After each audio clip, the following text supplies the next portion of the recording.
Hey, I'm Sith King. And I'm Sonic Sons. We're the Rambling Reviewers. And today we're looking at not one, not two, but 3 new Godzilla films, all on Netflix. Yeah, Godzilla, Planet of Monsters, Godzilla, City on the Edge of Battle, which is actually a reference to the original Star Trek episode, City on the Edge of Forever, which is the episode where Kirk goes back in time.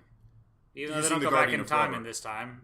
Are you sure they're just specifically trying to reference that, or they just want things on the edge of Yes, they have mentioned it, yes. Also, there's not too many other stories that go City on the Edge of.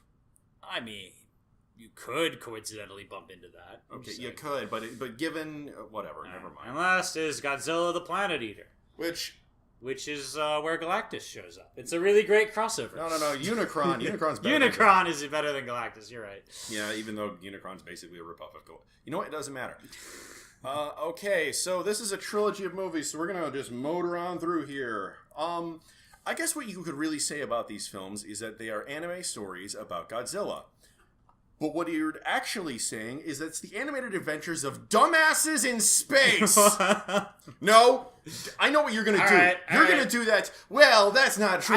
That's usually my thing. I admit it. This is dumbasses in space. Okay, so basically, for no goddamn reason, next Sunday AD, monsters start showing up out of nowhere. I mean, I guess this is kind of basically what every Godzilla film does, you know. Monsters start showing up out of nowhere, we are not prepared for it, blah, blah, blah, we all lose. Except that here's the problem, we're shown as idiots a lot of the time. It's shown in this introduction, like a montage of all the different monsters, and I can point to various monsters and say, I know which one that is, which is cool. But here's the thing, doesn't matter, because no matter how many silhouettes of Kamakuras or of Gigan, of Orga that you see, they're not showing up in this movie. I mean, it would be hard to get all the monsters into the movie. Bitch, shut the fuck up. There are at least 2 monster movies in the Godzilla series that I know of that had every goddamn monster in it. Okay. Godzilla Destroy All Monsters Melee and Godzilla Final War had Godzilla fight the 1998 Americanzilla. Do not tell me they could not have fit in Rodan somewhere. Okay. I guess I could have fit in Rodan somewhere. So, yeah, apparently, then aliens started showing up to say, don't worry, we can handle Godzilla. Well, more aliens failed to handle Godzilla. Yeah. One of the efforts we see is the attempt to build Mechagodzilla, which then goes awry when the whole lab gets smashed. Yeah, seriously, Godzilla in this one, okay, the 2014 Godzilla, the legendary Godzilla, people have said that he's a nicer Godzilla because he doesn't go out of his way to attack humanity. He's like an animal. If a bear was like walking through a garage, it's not going to just destroy every car on its way to the other side of the parking lot. I switched up the metaphor there. That's all right. It's just going to go from point A to B and maybe wreck something if it happens to get in its way and happens to be, you know, dangerous to it. This Godzilla is not like that. This Godzilla is an asshole who actively targets humans. Then they say we hit it with almost 40 megatons of nuclear weapons. We hit Godzilla with 40 megatons. You wonder whether the Tsar Bomba was, like, more powerful than that, right? Look, if the Soviets in the, like, early days of the Cold War could build something more powerful, I think with alien tech we could build something a little more powerful than that. You would think... And then they cluster bombed the Midwest for no reason other than that they suck at aiming. Seriously, they show this area with craters all over it that's, like, the Mississippi River Basin, and it's just 1,000 miles wide, and it's full of craters. What the fuck were you trying to hit? Maybe Godzilla was walking around a lot? No, you do not miss that often. Maybe they spent a long time, 1 bomb per day or something? I have no idea. The only way that works is Godzilla is actually the Flash. No. Godzilla Flash. Damn, man. No, we're not doing... Oh, God damn it. It's just... So finally they make the decision to evacuate the Earth of, like, 5,000 people. Apparently everyone else got killed by all the monsters. Yeah, everyone. So naturally, they do the smart thing and regroup in orbit where the monsters can't touch them, but they still have access to clean water and air from the planet below. No, wait, they do the other thing. They go to the moon, which is at most like 2 or 3 days away from Earth, but still has solid ground under your feet, and you could conceivably go back and forth to Earth to get water. Or Mars. You could go to Mars, which has carbon dioxide in the atmosphere, which could be ideal for growing plants, has admittedly a weaker gravity than Earth's, but with alien tech, they're shown to have artificial gravity on the space stations. And you could conceivably make a good colony either on the moon or Mars. It would be within striking distance of Earth if you wanted to get your planet back. You could go back and forth to recover other refugees and increase the genetic stock. So naturally, they do none of those things. They instead... Apparently, the alien spaceships fucked off to who knows where. They're not here anymore, even though they would, Like, the aliens themselves are here, just not the spaceships. Yeah, so where did those go? Those could have been helpful, I guess they all got smashed by Godzilla or something. Yeah, why would you put your mothership in range of Godzilla's attacks? I have no idea. So, okay. What happens next is humans all pile into this ramshackle craphole spaceship and then fly away to this other star system 10 light years away. And it turns out that the planet there is crap, and the way they traveled there was so dank and depressing that a lot of people committed suicide over the course of the trip. I'm not even kidding about that. That's actually what happens. I'm remembering that they sent that people down to the planet and the ship blows up halfway through. That was like one of the first things that happens. Oh, yes, it was. And then later they expanded on how crappy the journey was. So they eventually decide, well, we got no other choice. Let's go back to Earth. And it turns out that in between them leaving Earth and them getting here and them coming back, for them it's been 20 years. For Earth, it's been 20,000 years. Because hyperdrive sucks. Dear God, I think I could have walked there faster. You could have if it was 10 light years away and you can move at half light speed. Yeah, you can get there in 20 years, whatever the hell it was. Yeah, it's their hyperdrive sucks ass. Seriously. It's a very slow teleport, as a certain doctor in a certain video game would say. Which Half-Life 2. Oh. Oh, okay. Well, yeah, so eventually we get like a look at the two alien race, the Bilusato and the Exif, and they like kind of mockingly banter with each other about how they were actually planning to take over the Earth and enslave humanity if things had gone right, except that they didn't, and now they're all stuck in the same boat together. And there's less than, 5,000 total members of these species? That's combined. Apparently, yeah. Yeah. So they go back to Earth and they find that the entire planet is covered in plants. And the plants all have Godzilla's DNA because Godzilla has somehow become the ecosystem. I'm really not kidding about that part. Otherwise, Sonic would be complaining and saying, "No, Sith, that's not true. You're exaggerating." No. His silence is proof enough that I am telling the truth. I was just going to say, this is their justification for the everything trying to kill you trope. It's like, why are there so many other monstrous things in the world? Because Godzilla sort of magically made everything else more monstrous around him. Yeah, it's described in universe as some sort of monster effect where creatures that are close to these kaiju will inevitably gain the attributes of this kaiju, which that's not how anything works. That's not how... Yeah, no. That's not how that works. I'll grant you Godzilla violates the laws of physics to begin with. Okay, yes, but... Okay, then we're earlier introduced to Haruo, who is a whiny sack of bitch, and I hate him. Oh dear, dude. Tell me I'm wrong! He's, really passionate about destroying the guy who killed most of humanity. That seems like a noble quest. But he's a bitch while doing it! Really? Okay, well, I don't know, maybe... He's got trauma, seeing as everyone died. Yeah, okay. He seems upset about things for legitimate reasons. Yeah, okay, I get that, but he's just kind of a... I don't know, he's just generically angry for me for a lot of it. Now, if under normal circumstances, I could have said, I understand where his pain and anger is. It's just that I've seen this character archetype a lot in anime, and I tend to hate this character I'll grant archetype. you that once you've seen this too many times, it gets repetitive and annoying in its way. Yeah, so he goes down with everyone else, despite the fact that he tried to hijack a spaceship to prove that the council is lying about... stuff. Okay, initially bit is that the council, they're sending out a ship to that one planet in the other star system, and he's like, wait a minute, those people are all gonna die. So the first thing we see him doing is hijacking a different ship, like a smaller ship inside the main ship, threatening to blow himself up and blow a hole in the hull if they don't save those people who are all about to die. So he's trying to do a noble sacrifice there. And then those people get on the radio and they're like, actually, we're perfectly well aware that we have a 99% chance of dying, but we're all old and you guys need the resources more. So it's kind of an interesting moral quandary and put him through a lot of stress. And he backs down from his threat. The point is, this is a guy who is willing to go to the wall for shit he believes in. Well, yeah.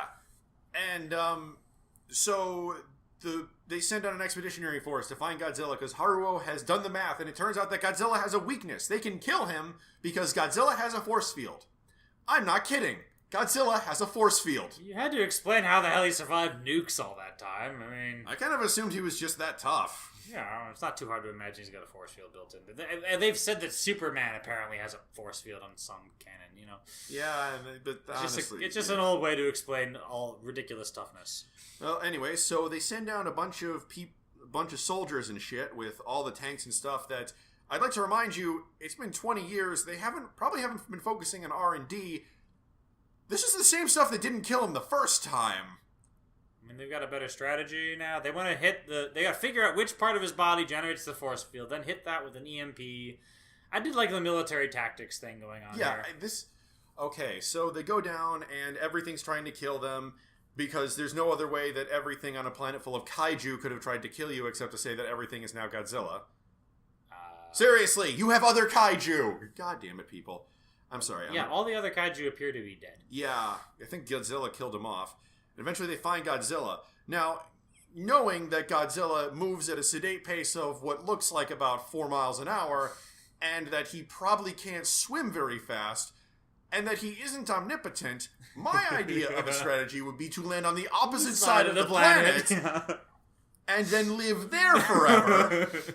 I remember saying that when we first saw this.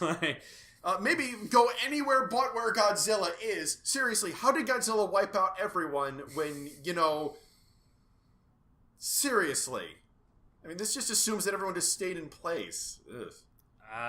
Then again, this is asshole Godzilla who actively targets humanity. Even so, he doesn't walk that fast, so yeah, I don't know. Yeah, they say that he's moving at like 60 or 70 miles an hour because his strides are just that big. But at the same time, maybe give him a sense of urgency when you animate him. Well, I mean, that's the thing. Godzilla can't really run around much without not really seeming like Godzilla anymore. His whole thing is that slow walk, he's just the mighty glacier type of feeling. Okay, that's true. Because otherwise he looks like freaking Zilla from 1998. I liked Zilla. Oh, okay. I've not actually seen it. Okay, Zilla's okay, but his son is actually way better. Oh, really? Yeah, they made an animated TV show that even the Japanese liked. I saw that TV show. Yeah, that was a good show. Yeah, that was actually good, and it had Godzilla be portrayed in a good way. Huh. Plus, it had him have imprinting on a scientist human, so that was cool. Yeah. Anyways, so they go down, and their plan is to lure Godzilla into a trap and then kill him. They start finding monsters that are based on Godzilla's DNA that... Honestly, here's the thing I do like. They say that Godzilla in this version is part plant, and the creatures that they fight look like Biolante's creatures. And Biolante was created by genetically splicing Godzilla DNA with that of a rose and human DNA. So that's a nice little callback if that was intentional. That probably was.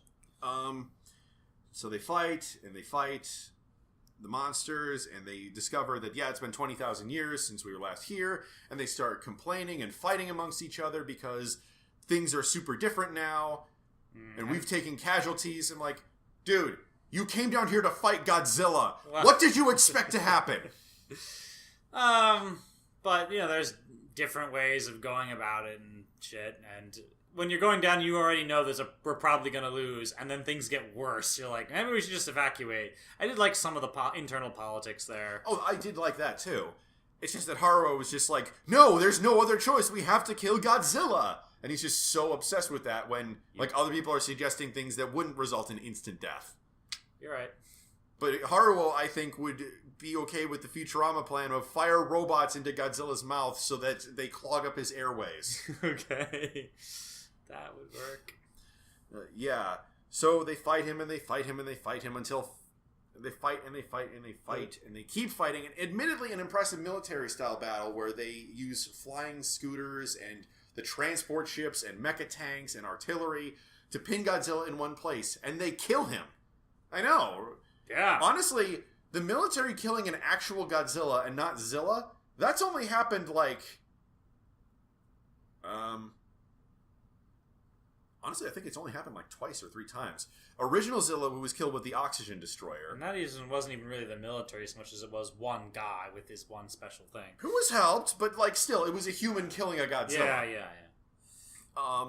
There was Shin Godzilla, where they pumped him full of anti-radioactive stuff that kind of froze him in place forever. Oh, that's cool. I never saw that one. Yeah, I didn't either, but it was interesting. I like the idea of him being just a statue forever and everyone can still be scared of him even if he's defeated. Yeah, but the thing about that one is that there's standing orders that if he ever moves again, they nuke the shit out of Tokyo. Anyways, moving along. Away from Tokyo. And, all right. Yeah, just those are the only 2 times I can think of where the military actually killed Godzilla. Yes, there's the 1998 Zilla, but we've already established that that's not really considered a Godzilla by the standards of Toho Company. So yeah, this is military tactics and stuff. It was you know what? I want to see Bolo versus Godzilla now because that would be cool. Yes, it would. I would absolutely love to see Bolo versus like 99% of all fiction. Yeah, I actually have thought about like writing a brief Overwatch crossover where, you know what's cool about South Korea in Overwatch? Yeah. How Hana has the mecha. Yeah. They were designed to fight a giant Omnic that is constantly self-adapting and lives off the coast of South Korea, and it will occasionally rise out of the ocean to attack people. That's what the mechas were designed to fight against, actually. Okay. I wanted to see an American company come in with a bolo to fight that thing. But we're not getting onto the topic of bolos, awesome as they are.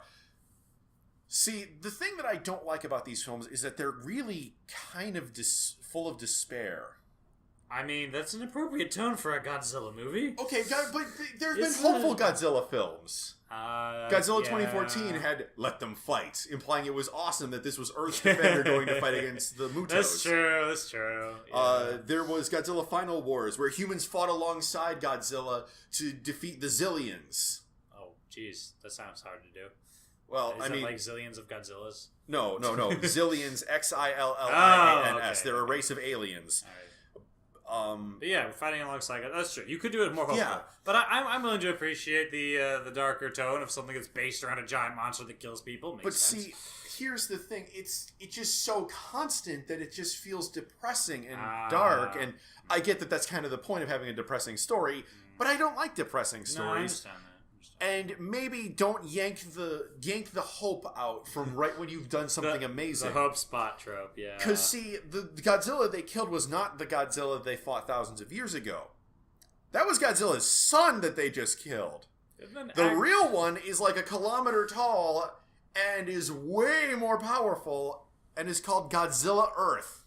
Oh, I didn't know it had a special name. Yeah, this is called Godzilla Earth to differentiate it from like all the other Godzillas that have happened in other films. Right. It is the largest Godzilla that has ever been on screen. It is also the most powerful Godzilla that has ever been on screen. You can shoot things out of orbit. This is established. Yeah, which makes me wonder, why don't you go to the moon? Leave the planet. It doesn't want you here. Yeah. And yeah, most of the people die because, of course they do, because Godzilla Earth is pissed that humans are back and they just killed his son. Yeah. And that's where the film ends. After, like, this one creepy exit dude is talking and he's like, "You are the spirit of destruction for this world, Godzilla. I have seen you again, blah, blah, blah." And he's like, okay, one thing that's cool about the exit is that they introduce religion to humans in the Bilusado. Okay, well, mostly just the humans. The Bilusado think everyone else is an idiot for believing in religion. I feel like the Exif are like elves and the Bilusado are dwarves. The weird thing is that I think the Bilusado are dwarves, but for some reason I think sheep when I think the Exif.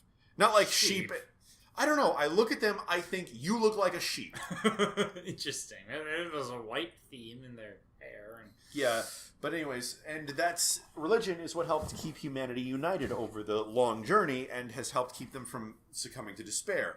There are 2 problems with it. One we'll explore when we get to the 3rd film, but the other is that their holy gesture apparently looks like a facepalm. I love that, though. It's like, you know when you grip the bridge of your nose when you're just overwhelmed by how stupid something is? That's their holy gesture. I mean, a little like that. It's more towards the forehead, but yeah. Seriously, I've made that gesture when I've been overwhelmed with stupid. I made that gesture several times over the course of this film. It was great. Oh, and we saw, like, in the forest area kind of thing. That's not really descriptive because everywhere's a forest area in this stupid film. There are some natives that are still alive after all these years. I mean, it's not the same natives. It's been 20,000 years. Yeah. And we're not talking about the Doctor. The Doctor would probably have a fit if he saw this. Yeah. So that's the end of the first film. The second film starts where Haruo is found by one of these new people called the Hotua. Oh, yeah, the Hotua. Yeah, the Hotua are... It's implied heavily if you know Godzilla lore, but this is where the monster factor comes in. Everything in the world is subjected to Godzilla's monster factor, so that means that it'll become like Godzilla. However, the area around where the Hotua live is subject to a different monster's factor, Mothra. Mothra never shows up directly. No. We see her egg. Yeah, see, here's the problem I have with these films. We never see Godzilla fight another monster in a satisfactory manner. Now, I get it. The first Godzilla film did not have another monster. Shin Godzilla didn't have another monster. 1988 did not have another monster. Bad example, because that film was considered terrible by many. But I get it. If you want... Sometimes... The thing is that we've come to expect Godzilla in monster versus monster fights. There's no other monsters in this film until the third one, and that monster fight sucked. Unfortunately, yeah. They missed a golden opportunity there. Literally, golden opportunity. Yeah, literally. See, so Mothra is just here basically being like, yeah, I'm here. That's it. I protect these people. The Hotua are peaceful natives, and they have dark skin, and they have, like, flaky scales on their body. And they've got these feathery, like, hair eyebrow things. Hair things. Yeah. So it makes them look a little like moths. And they take in the survivors of the attack on Godzilla, and but the survivors say, we've detected another signal, and they follow it, and they find the original lab that the Bulusado aliens were constructing Mechagodzilla in. And what's neat is, so Mechagodzilla, I don't know if this was always canon, but he's like a nanomachine powered That thing. was not always canon. Alright, so... Mechagodzilla had more origin stories than Ghidorah, and that's saying something. Okay. Well, so in this version, he runs on nanometal, which naturally is made of nanomachines, and the whole facility got smashed. But in the 20,000 years since then, the nanometal has been attempting to fulfill its original mission of killing Godzilla, and in doing so, it has replicated itself very slowly to rebuild the entire facility and lab and even additional buildings around this area, all for the purpose of reconstructing Mechagodzilla so it could finally finish its damn programming. And you're like, wow, that's kind of cool. That's amazing. And yeah. I think this is a story possibility that gets utterly wasted here because, honestly, the potential of this sort of thing...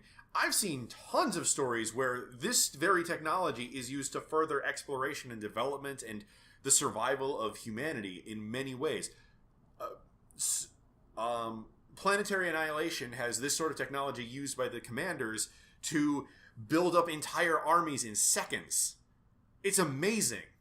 Yeah, you could use this technology to rebuild humanity and the Bulusado and the Exif and allow these people a second chance to survive. You could take this technology and go to, again, the moon or Mars or space or anywhere you want to on this planet. And it would allow you to survive and thrive there.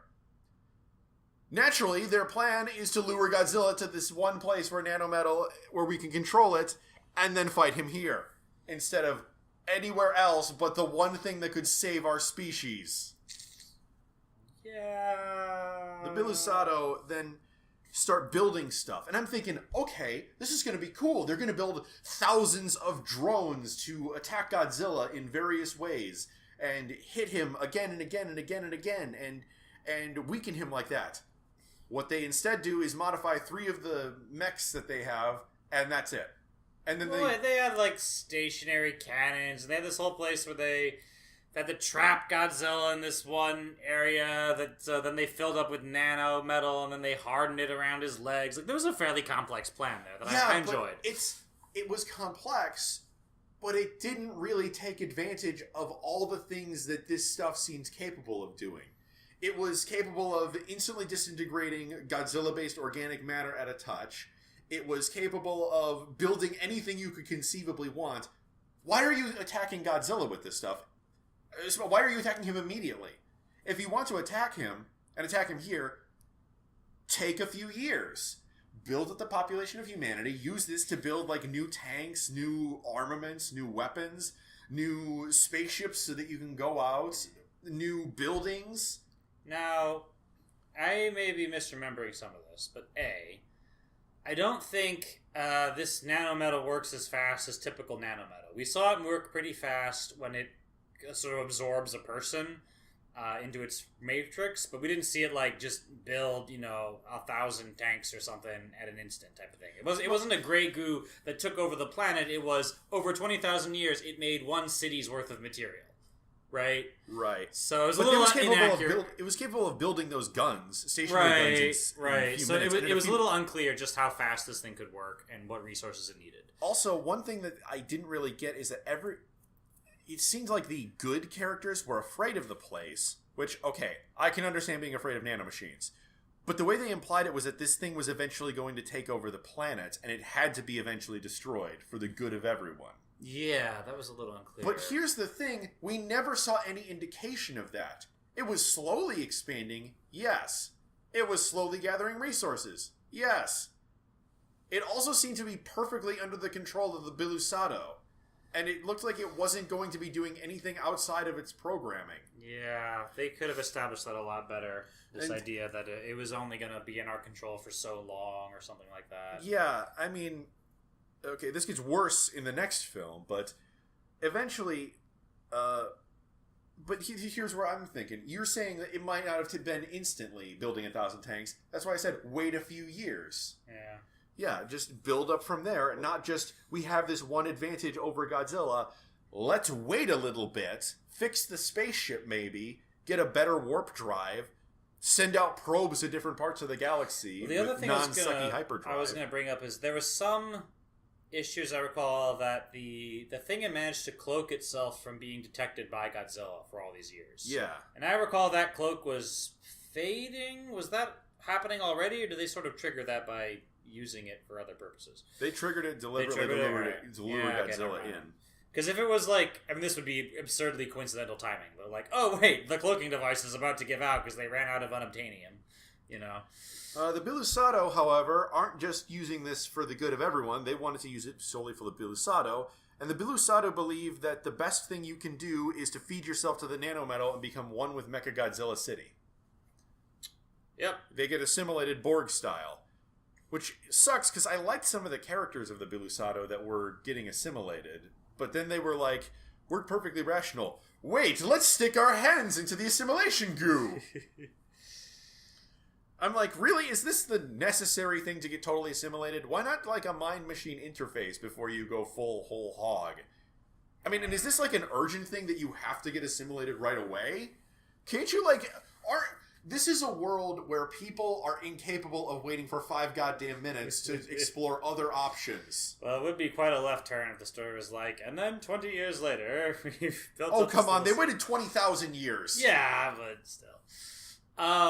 Okay, so then Godzilla attacks, and they've got these flying, sort of Gundam-style things, which are pretty cool. Yeah, they are cool. And eventually it becomes to, we've got Godzilla pinned down, and we've got his shield down, but the only option left for delivering the final blow is got to be somebody sacrificing their life. In fact, all three of them have to sacrifice their lives at the same time to merge with the nanomachines. I like this little line. They're like, oh, okay, so in order to pierce the hull of Godzilla, you're going to have to withstand the temperature that he's generating. And there's only one part of your machine that is incapable of withstanding that temperature. It's the pilot. So we're thinking we could just nanomachine you. And you're like, wait, what? And then all three of them have to hit the thing at the same time to finally nuke Godzilla from the inside, essentially. Which means, unfortunately, that we all have to get nanotized, and Haruo might be willing to do that for himself, but that girl he cares about, what's her name? We didn't mention her yet. Oh, well, there's a girl he cares about, and she kissed him. Yuko. Yuko is also going to be sacrificed too. And I like that they set up a scenario in which the guy whose main characteristic is must kill Godzilla at all costs is suddenly faced with a cost he doesn't want to pay. And is feeling really, really ambivalent about this. And ultimately ends up screwing the whole plan, hoping to save Yuko, and losing his chance to kill Godzilla. And then doesn't actually save Yuko. That was an interesting twist. Yeah, she's technically alive at the end of this, but she's brain dead. She's like permanently brain dead, and she just has like her body there, it's been halfway nanotized, and you're like, wow, that's normally, having made the choice, you get Yuko out of the package at least. No, you don't. Nope, she's essentially dead. Yeah, interesting. It's dark, and it's, I mean, it just makes the whole thing feel really pointless because they got nothing out of this encounter other than kind of not an all that impressive battle. I thought it was a pretty okay. It's Godzilla walking into a trench and then getting really hot. But there was a lot of pieces in motion there to make that happen. Also, if you have nanomachines that are capable of doing this, and you thought ahead to see this is a chance we're going to have to kamikaze these things, why don't you just make missiles that can do everything these things can, but without the whole thing of needing to nanotize the pilot? Yeah. Or how about you get like 3 Bilusato in these things? Yeah. You should have thought of something. Because Bilusato wouldn't have a problem, and then they would just be able to say, okay, humans, fuck off. Yeah. That was the other part of Haruo's thing, though, is not only was it like, can we kill Godzilla, but can we kill him and also prevent the Bilusadu from taking over the planet and shit? Because with that vague gray goo will destroy the Earth for some reason. Okay, if the Bilusato are in control of the gray goo, that's more of a reasonable concern. But the way that they described the gray goo initially, it's more like it'll do that on its own. But it wasn't really super clear, and it didn't look like it was doing it at all. You know what? It should have been pretty easy for them to have a scene where they like access some holographic thingamajig, where the gray goo explains it, where the nanometal explains itself to them. Yeah. And says, like, all right, so first I need to kill Godzilla. And they're like, okay, that'll be good. And then once I do that, I will take over the world. And, like, rapidly spread. And the only reason it hasn't done that yet is because it needed to stay within the cloaking field that can only go so far. And they're like, could you please not destroy the world? And the Grey Goo's like, no, screw you. And they were like, what do we do with this, But a lot of the problem with this is that everything feels really rushed because there's no real reason why. Okay, it's not a matter of rushing as in the pacing of the story, although that is a tiny bit rushed. It's rushing as in they're doing these things without taking time to consider alternate options, or to... It's like, we have to do this now. We have to do this now, instead of... Yeah, one way this... I had to work out the details. But as to our earlier bits of how did Godzilla kill everyone on the Earth, and why don't we land on the other side of the Earth, and why are we now in such a rush? If Godzilla had some sort of once-in-a-lifetime super attack that just ignites the atmosphere and burns the whole planet to ash, that he charges up over the course of, like, weeks or some shit, right, when he's mad at people. Yeah. And then it's like, we have 2 days to kill him, otherwise the entire planet is reduced to ash. Then we'd have a more plausible scenario. Exactly, but as it stands, you're basically... This battle is... It's visually kind of impressive, but it's basically... We lured Godzilla in before we were ready, while we were making questionable decisions on top of our already otherly questionable decisions. And by the way, our city is called Mechagodzilla City, even though it doesn't have Mechagodzilla in it. It was created by Mechagodzilla. It was created by Mechagodzilla, but we never get to see a robot version of Godzilla fight Godzilla. That's the nice. whole reason. And by the way, yeah, Mechagodzilla has had a ton of incarnations. Built by aliens. Imposter Godzilla. Created by humanity as a way of defeating Godzilla by building cyborg parts around the bones of the first Godzilla. That was the thing. That would have been a really neat twist in the battle. if we're flying around and doing shit, and then we lure him into shit, and then like these huge doors on the side of a building open up, and Mechagodzilla walks out, and it's like, oh hey audience, yeah, we didn't mention this part, but the characters have been planning this as part of the battle the whole time. Yeah, and then there could be a proper monster fight between Godzilla and Mechagodzilla. And then that was like with the Belisado needed to assimilate people because they needed to make sure that in order to get over the threshold of sapience so that it wouldn't just go insane, they needed Belisado minds who were super logical and computer-like already, and they needed humans because, well, they needed some emotional investment in this thing. Okay. Otherwise, it would just be this giant Belisado. Okay.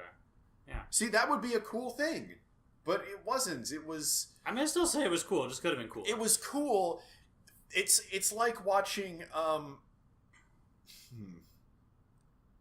It's like watching someone go through a whole... It's like watching Batman go through a whole battle and then pressing a button and the Batmobile turns into a giant laser cannon that blows up the bad guy instantly.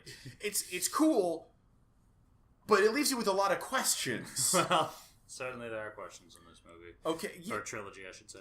Oh, and the Exif dude, who we've mostly been skipping over, his name is Metphys. Jeez, that sounds a little bit like Mephistopheles. Yeah. It turns out he whispers to Haruo that Haruo is the chosen one who will lead humanity to total enlightenment and everyone into the next age. And then he whispers the secret name of his god to Haruo. Well, wait, he doesn't actually say it's his god at that point. This is important. He says there's another being out there who is so frightening that even Godzilla could not stand against him. And that name of that being is... Ghidorah. Now, okay, Ghidorah has had so many goddamn interpretations over the course of the Godzilla franchise. For example, one, he's made of 3 creatures brought back in time from the future that the future people put in place of Godzilla so that they would mutate into one creature and then use to punish the people of the past for wrecking their future. Okay. I wish that was the stupidest thing I've ever heard. Okay. Doesn't even make the top 5. No. Then there are his various incarnations as an evil space demon. Which is pretty much what we're going for here, with a different physical form. Yeah. Then he is a baby form of Orochi, the 8-headed dragon. Okay. And thus he's a good guy. Then there's Kaiser Ghidorah, which starts out life as like a humanoid form, but then turns into the regular King Ghidorah. Jeez, you had to eat a lot of food to get that, but... Yeah. Well, no, not human. Humanoid. Humanoid. Oh, okay. Think like Ultraman or something like that. Or Jet Jaguar, which is actually kind of an Ultraman XP, and it does exist in the Godzilla continuity. Mm-hmm. He's had so many different interpretations, some of them good, some of them bad, some of them just face-palming, but one thing is clear. He is Godzilla's Joker. He is the Joker to Godzilla's Batman. He is the Lex Luthor, the Nemesis character. Which means this third film is a letdown in a lot of ways. See, like it or not, it's all been building up to this fight between Godzilla and King Ghidorah. The third movie starts off with them saying again that's the Hota are... Hota, yeah. Whatever. Okay, the Hota are represented by the Shobijian, which are things that have existed in Godzilla in the past. Oh, the messengers of Mothra. Except usually they're only about a foot tall and they're fully grown women. They're always twins. In this continuity, they're about the size of, say, mid-sized teenager. Yeah, they're like 5 feet or whatever. They're 5 feet tall, and they serve as Mothra's messengers. There's Mayana and Miana. Yeah, Mayana and Miana. Maina and Miana, yeah. Yeah. Anyways, they are twins, and one of them loves Haruo for God knows what reason. Seriously, this guy is more one-track mind than a literal one-track railroad. Okay. Yeah, but for some reason there's a romantic triangle between them and Yuko.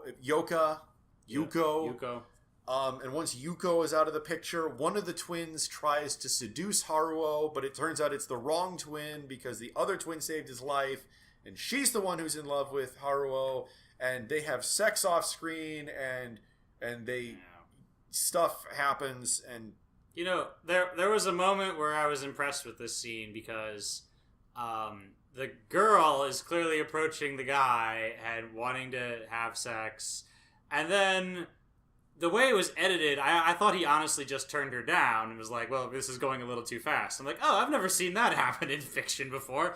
And then it turns out later she's pregnant, and you're like, oh, damn it. yeah, motherfucker. I mean, it's okay, but like it was more unique the first way. Yeah.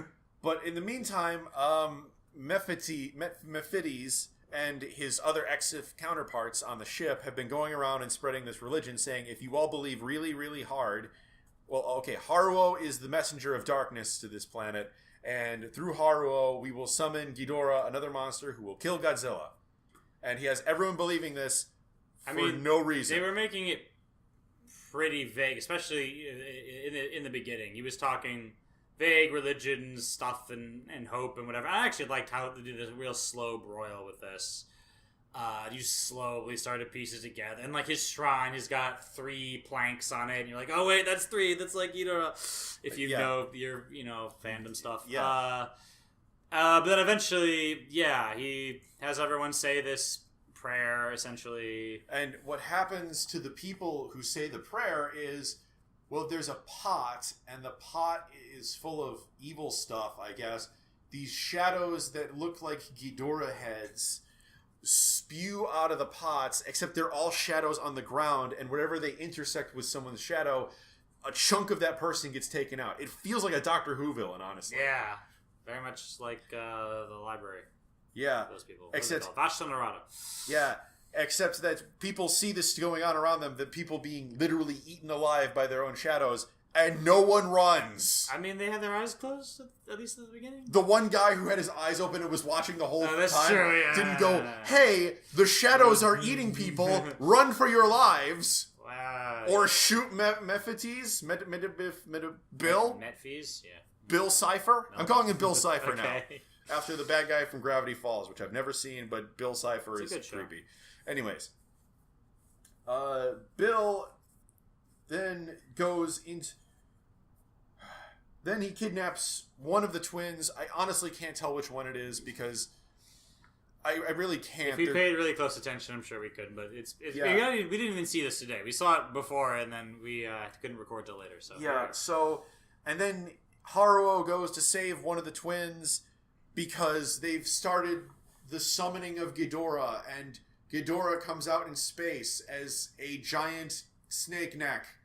I mean, this was a cool scene. Okay. I like that. So she mentioned the mothership of our heroes have been in orbit this whole time, and there's been some politics back and forth.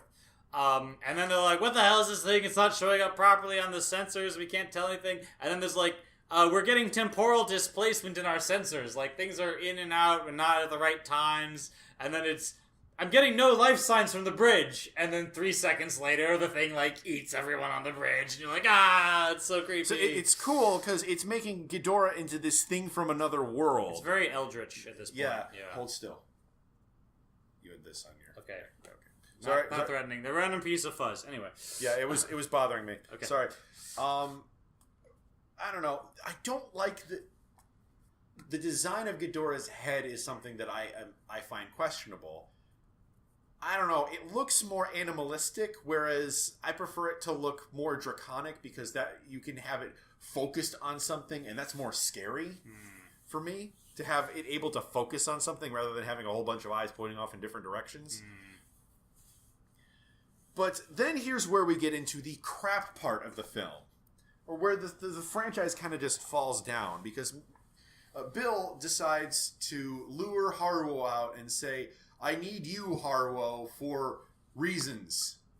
I'm not actually sure why he needs Haruo. Wait, at this point of the film, I don't think he lures him. He goes off on his own to basically watch... No, he has to, like, say his prayer or whatever that essentially keeps Ghidorah in this universe. And then Haruo, like, figures out that something was up and goes off to find it in the middle of the battle. Yeah, right? okay, yeah. And then Mephites does...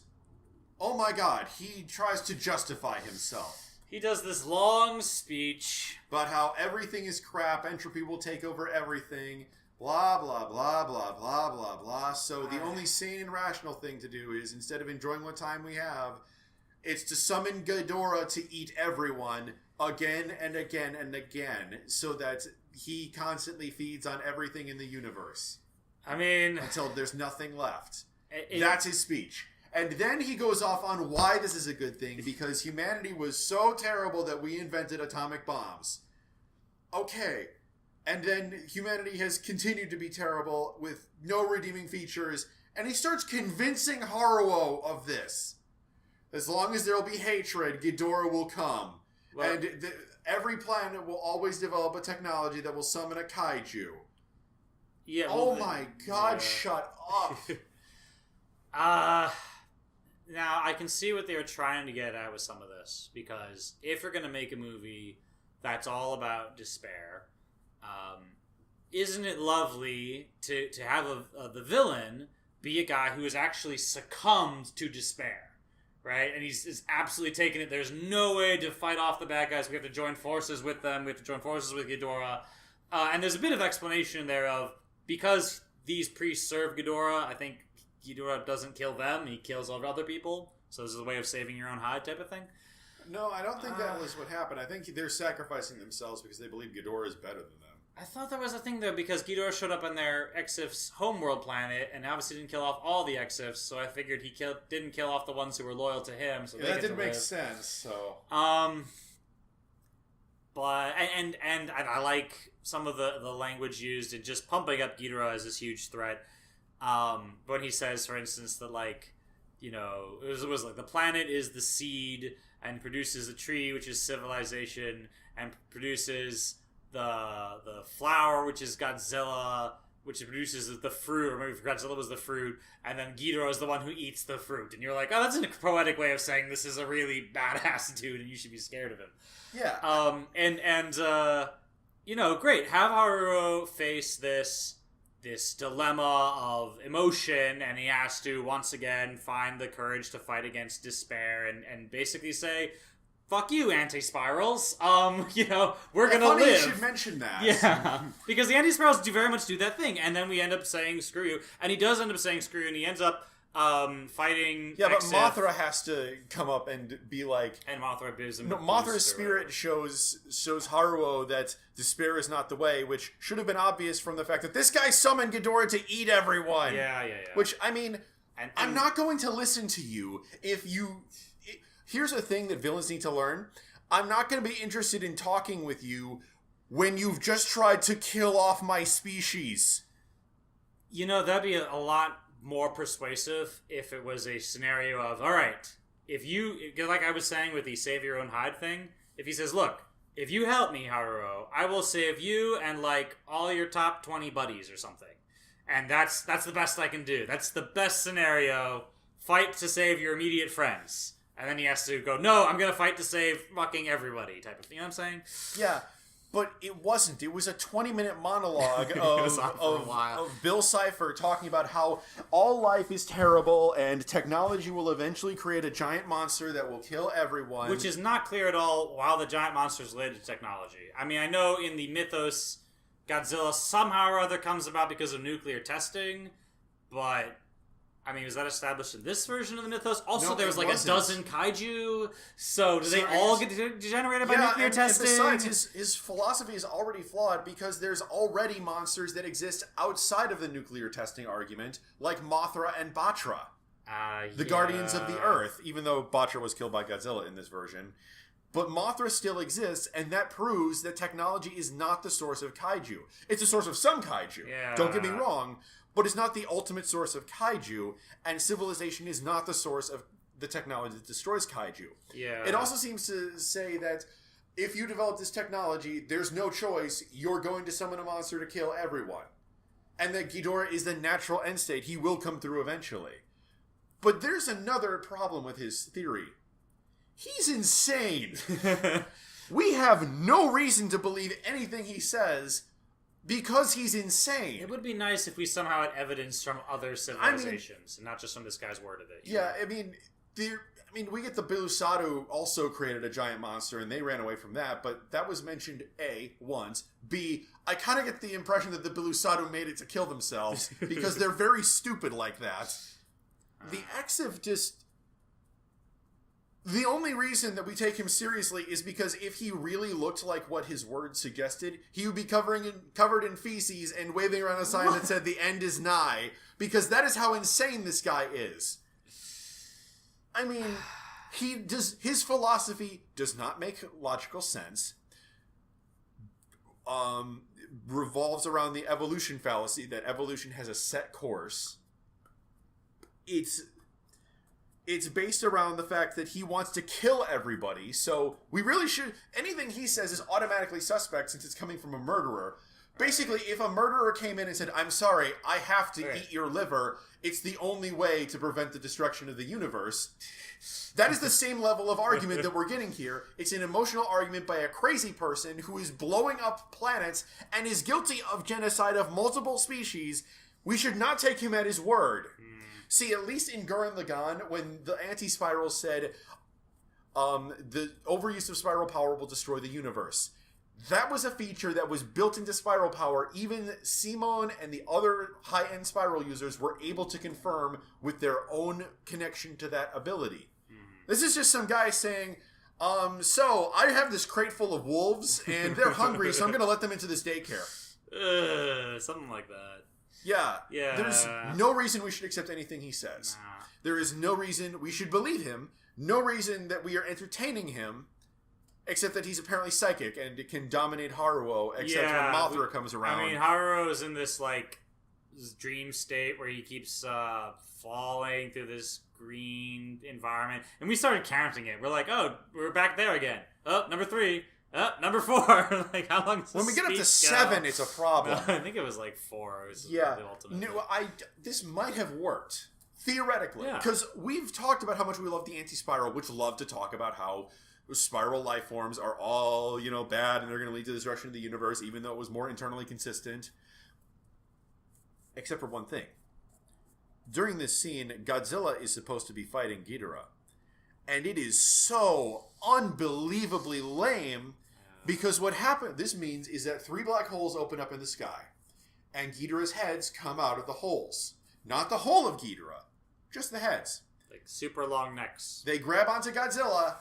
He kind of flails very gently, and I get it, he can't move fast because of the size limitations, and you need to make him look big and powerful and stuff.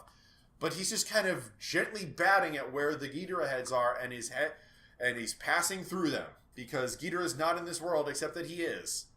And Godzilla can't affect him, even though Ghidorah is draining Godzilla's energy. I mean, as cool as... That's the fight. For half an hour, we see Godzilla kind of batting ineffectually at these Ghidorah holograms, while Ghidorah just kind of hugs Godzilla and bites him. Yeah. As much as I like some of that intro stuff, like, The humans observing this are baffled. The thing doesn't show up on scanners, and he's like talking at one point. This is its fangs. The creature it touches, but it cannot be touched. Like, what the hell is going on here? Very beyond the normal laws of physics sort of thing, which would be great. I wish there had been a turning point at which point. Ghidorah lost his extra-dimensional power, and now he's just summoned in regular physical form, and then there's a proper monster fight, and, He loses the extra-dimensional power when Godzilla kind of lightly punches each of the heads, and they just retract into the holes, and the holes close. Well, he, blows up the holes from a distance. It was kind of cool. But, he didn't have a proper adrenaline-filled fight there. It was all about the monologuing of Metphys. One thing that I did like about the story is that when Metphys was talking and Ghidorah's power was influencing him, Ghidorah's traditional laughing noise was heard. Oh, okay. That's cool. Like... Oh, yeah, that noise. That's his laugh, and it's kind of... It was cool how that was showing, okay, that's his calling card. And when he was influencing people, through his extra-dimensional link, that was cool that his influence was felt even then. And then when Mothra interfered, we heard Mothra noises. But see, the problem is that this fight is lame, and when it's backed up by really lame bullshit philosophy that we don't believe in anyway and can easily pick apart, well, when Haruo gouges out Metphys' eyes and that causes Ghidorah to come into the physical world. Ghidorah's has to become able to be touched. We're not really cheering on Godzilla because he's winning. We're cheering because the fight's over. Because it was boring, and we wanted them to shut the fuck up.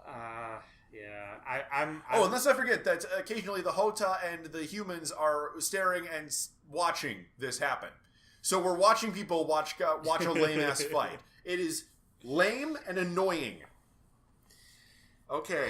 I would be happy with the slow burn just so long as you have that explosion near the end. Here's the proper fight. Here it is, and the music swells and the shit happens and the humans get involved and then Mechagodzilla shows up somehow because we changed the whole fight. Yes! Yeah.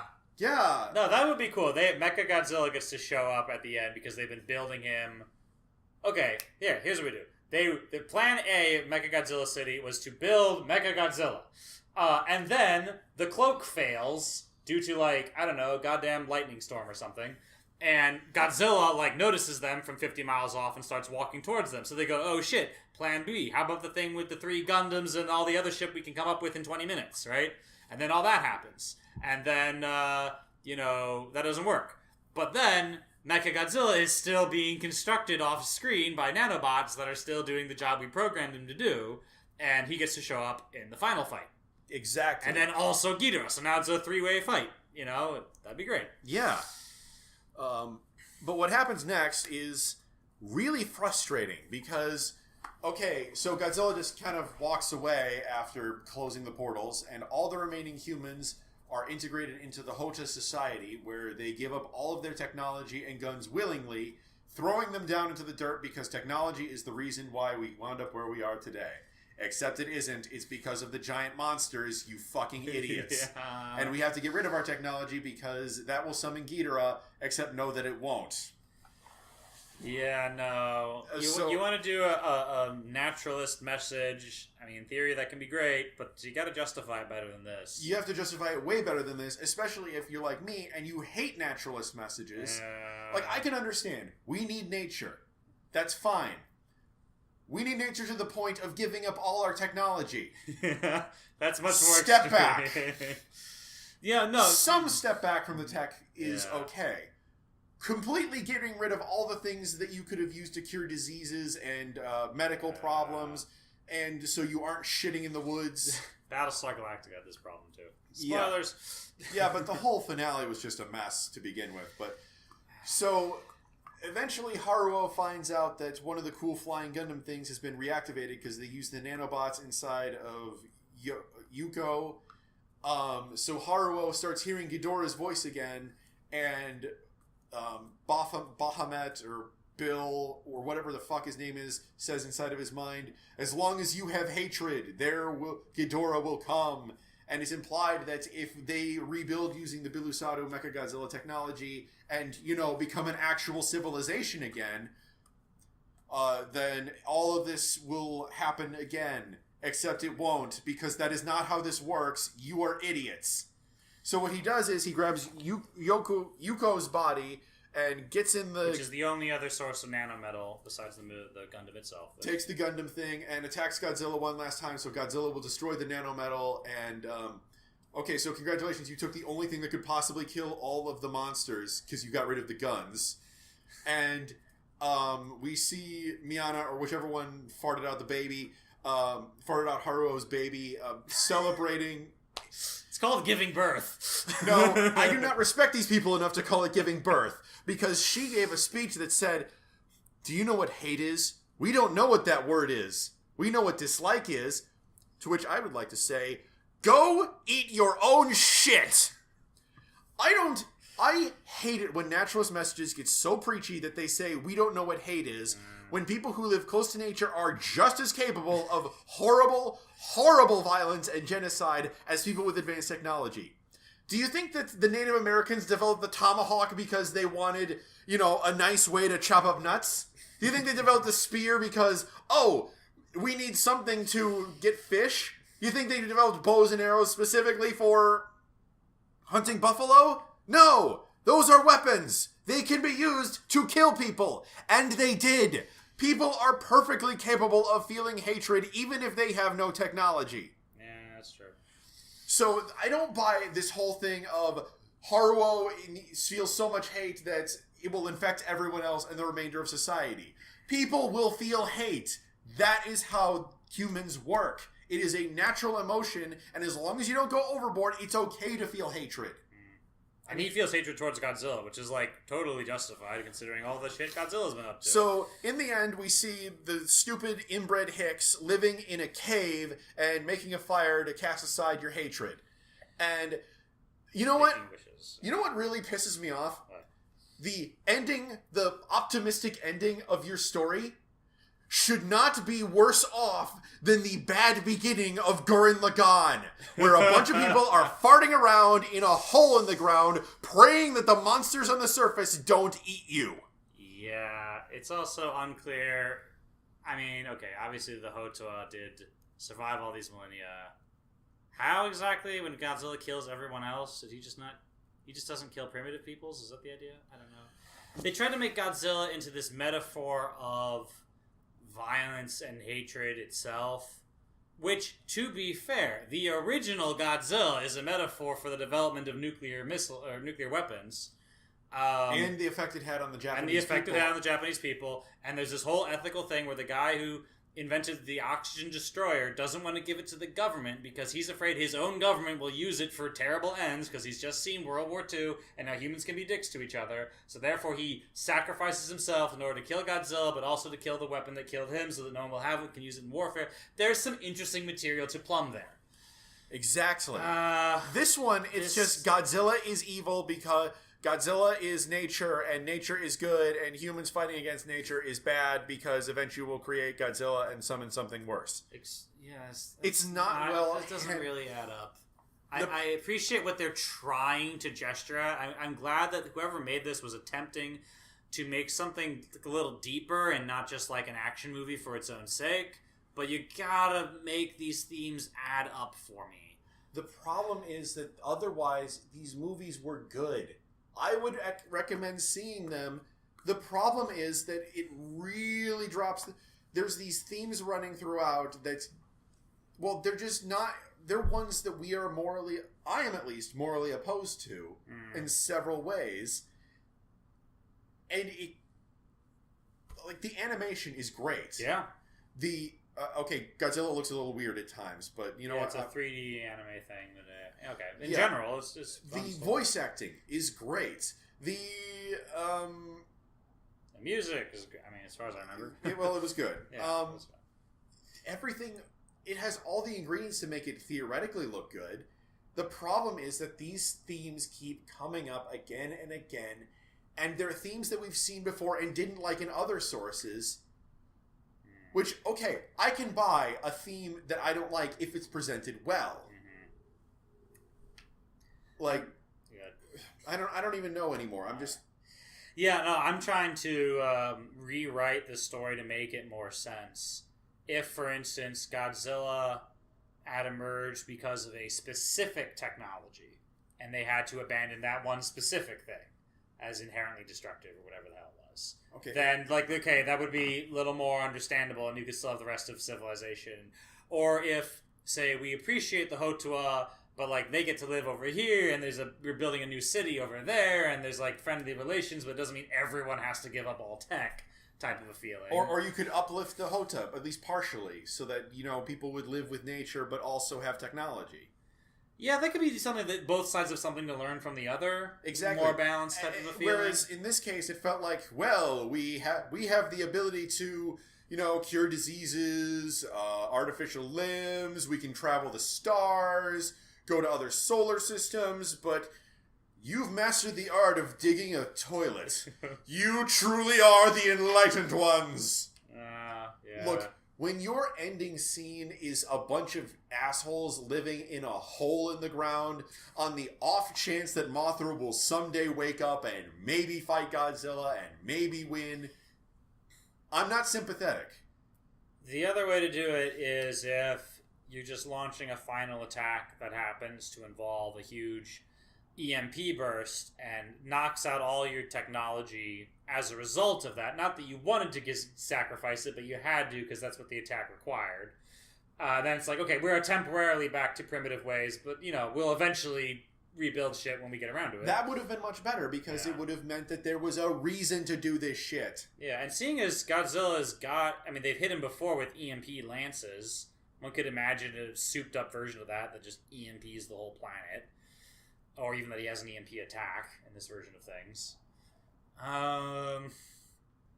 If you're gonna do this whole theme about the dickishness of mankind and how we keep blowing each other to pieces and stuff, they did some of this with the aliens, but you could have done more with various factions of people killing each other when they really should. If Godzilla symbolizes like hatred and war, let's say, right? Yeah. You could have people, multiple factions from multiple spaceships, too busy killing each other when they ought to team up against Godzilla himself.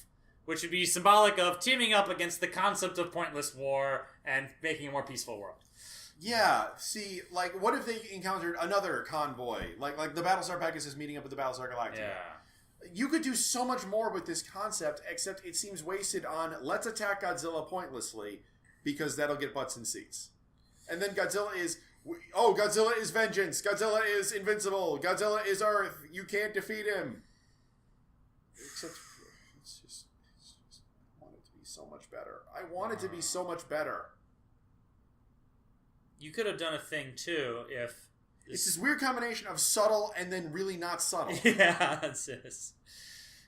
You could do a thing too with, let's say, the people escape from Godzilla during his initial reign, right? And they go through hyperspace, and they come back again, and it's been a long time. However long, it doesn't have to be 20,000 years in this continuity. It could just be 100 years, where not everyone has been wiped off the face of the earth. There are still some people left, but Godzilla has successively destroyed more and more chunks of the earth, right? Mm-hmm. As he walks around. And the people who have been on the earth this whole time, some of them could be really glad to see reinforcements from space, and other ones could be really resentful that you people weren't here the last 100 years, or 200 years maybe, while we were trying to fight this war, and you guys were just, like, sitting on the sidelines and shit. Yeah, why was it necessary to make it 20,000 years in the future? I think that just because they could do that all plants are Godzilla idea, which they didn't really need to do. I mean, granted, that is a way to reforest the whole world and make them... fight not in the middle of a city, which is different, I guess, from what Godzilla fights normally are like. Yeah, true. And it did sort of give it this flavor of epicness, which is natural to Godzilla. Not only the epic creature we fight, but there's an epic amount of time went by, and everything. Us people are so dwarfed by events and circumstances and stuff. Yeah, but that's another problem with this. We know that humans are going to be dwarfed by the events of Godzilla films. They emphasize this every fucking movie. Yeah. Hell, the only one... They had Godzilla vs. Kiryu... The most recent Godzilla vs. Mechagodzilla film was the one where Mechagodzilla was made of the cyborg bones of the original Godzilla.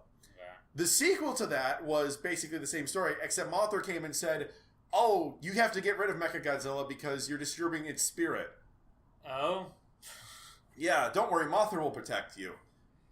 To which, the movie tries to make the Japanese government look like the bad guys by saying, when they say, "No, fuck you, we're keeping the giant robot that is the only thing reliably keeping Godzilla from killing us all."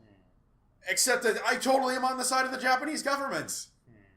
And if you can hold off Godzilla, where the fuck were you for all the past attacks? Yeah, it's been like 30 movies, Mothra. It's like every time that we develop something that can work against Godzilla in these films, or can keep humanity safe on its own without having to rely on another giant monster to fight, it has to get thrown away, killed, or the knowledge of how to make it again is sacrificed forever. Yeah, because the writers are trying to preserve humanity's status as being powerless before Godzilla, at least as far as the next movie is concerned. Which, hey, if this trilogy is meant to stand on its own, you obviously don't need to end on that note. You could end on, "And now we are powerful enough to kill Godzilla." Frick you. But it's just... We've had like 30 movies in this franchise that emphasize how pointless our existence is against the lives of these monsters. If you keep saying this to us, we're going to get bored of it after a while, and we're not going to pay attention when you try to make it. So we're going to cheer for the humans because we don't want to see a human lose again. Yeah. Yeah. Okay, Godzilla versus Eren Yeager. Godzilla wins on the basis that he's radioactive. Eren would. Okay, fine. Yeah. But still, you can transform and be super angry and shit. That'd just be really cool to see. I've always wanted to see Gypsy Danger versus the Colossal Titan. Yeah, Gypsy Danger would be cool. Yeah. There's one show where the answer is definitely build robots to fight the monsters. Yeah, see, that's why I like Pacific Rim, because mankind says, there's giant monsters. Let's fix that. Yeah. Oh, by the way, the creators of Pacific Rim and the creator of the new Godzilla, of the Godzilla 2014, said that Godzilla is a Category 6 kaiju. Yeah. Out of 5. Yeah, I'm really looking forward to Godzilla King of the Monsters coming out later this year. Oh, I had not heard that announcement. All right. Yeah, it's going to have Godzilla, it's going to have Rodan, and Mothra and King Ghidorah in it. Hey, we'll do lots of fighting, I'm sure. Yeah, all it's missing is Anguirus, and I would really want to see Anguirus. He's an ankylosaur. Ankylosaur? I'm not sure. Okay. Guess we're about done with this trilogy. Yeah. Besides, I'm hungry, so, Okay. Anyways, I guess we're done with this trilogy. Ultimately, it's a mixed bag. I think that production-wise, it's solid, but the message is just so all over the place. No. The message is just bad. So I can't really give this a recommendation. I feel like it's worth watching, even if to critique what went wrong, because there's a lot of good elements in there. I'm as a writer, I'm taking out ideas from here and there, and be like, if this could be developed, and that could be interesting, as opposed to something just being boring the whole way through. But that's I likewise acknowledge it could have been better than what it was. Mm-hmm. So, tune in next time when we talk about Mystery Skulls. Mystery Skulls. Which is not what it sounds like, I swear. Okay. Anyways, I'm Sith King. I'm Sock Sons. Signing off.